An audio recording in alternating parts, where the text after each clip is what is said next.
Good morning বন্ধুরা, সকাল সকাল আমরা প্যাটিওতে চলে এসেছি। তোমরা মাঝে মাঝেই আমাকে কমেন্ট করে বলো যে তোমাদের ব্যাকইয়ার্ডটা এখন দেখতে কেমন লাগছে, প্লিজ একটু ব্লগে শেয়ার করো।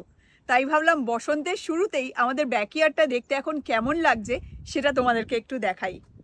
চারিদিকটা একবার দেখো, এখন অপূর্ব সুন্দর। পাখি ডাকছে, গাছে কিন্তু এখনো তেমনভাবে পাতা আসেনি, কিন্তু দেখো গাছগুলো প্রায় সাদা সাদা হয়ে গেছে। গাছে আসলে এখন ফুলে ভরে যাচ্ছে, বসন্তকাল তো। আর এই সময়টা ব্যাকইয়ার্ডটা দেখতে ভীষণ ভালো লাগে, আর তার সাথে পাখির এই আওয়াজ।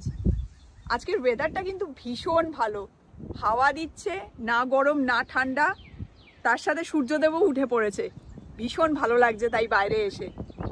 তোমরা জানো যে আমরা পাহাড়ি অঞ্চলে থাকি, ওই দিকটা দেখো, ওই দিকটা কিন্তু আপহিল। আমরা যত ওই দিকে যাব তত আরো পাহাড়ের ওপরে উঠে যাব। আর এইদিকে ল্যান্ডস্কেপটা দেখো, এইদিকে ল্যান্ডস্কেপটা কিন্তু নিচের দিকে নামছে। বাইরে আজকে প্রচন্ড হাওয়া দিচ্ছে, আর আমাদের সামনেটাও কিন্তু তাই।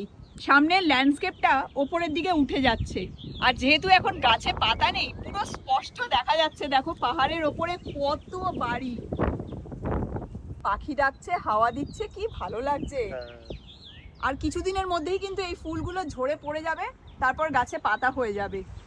এই গাছগুলো অদ্ভুত, আগে ফুল হবে তারপরে পাতা। সাধারণত গাছে পাতা হয় তারপরে ফুল, কিন্তু এই গাছগুলোতে অ্যাকচুয়ালি স্প্রিং এর সময় সবার আগে ফুল আসে, তারপরে পাতা হয়। এরপরেই গ্রীষ্মকাল চলে আসবে আর চারিদিকে পুরো সবুজ হয়ে যাবে, সেটার একটা আলাদাই সৌন্দর্য। আর আজকে এত ভালো লাগছে, দেখো তোমরা শুনতে পাবে, ঠান্ডা ঠান্ডা হাওয়া দিচ্ছে, পাখি ডাকছে, গাছে ফুল আসছে, মানে বসন্তকালের শুরুটা প্রকৃতি আমাদের জানান দিয়ে দিচ্ছে।